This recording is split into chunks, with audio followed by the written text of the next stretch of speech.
mi tulák v parku, ponúkol po cigarety, potom len zachrypel kúsok veľmi čudnej vety.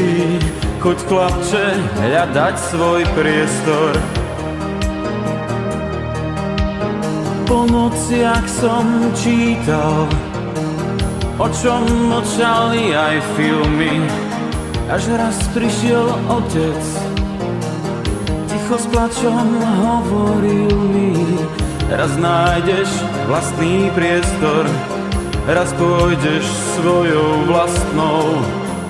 vlastnou cestou.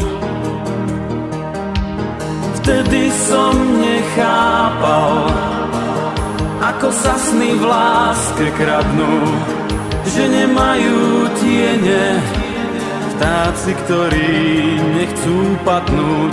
Čas odhalil ľahko, čo je pravda a čo gesto.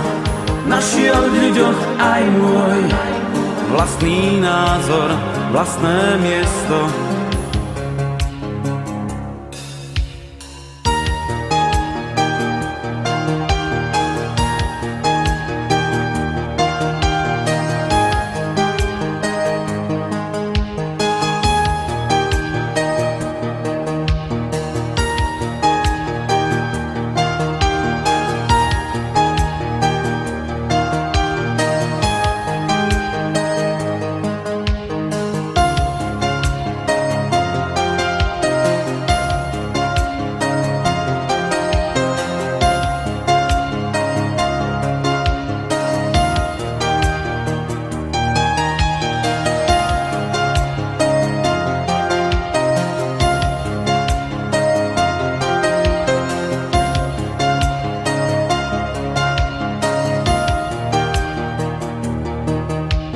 Vtedy som nechápal, ako sa sny v láske kradnú, že nemajú tiene vtáci, ktorí nechcú padnúť.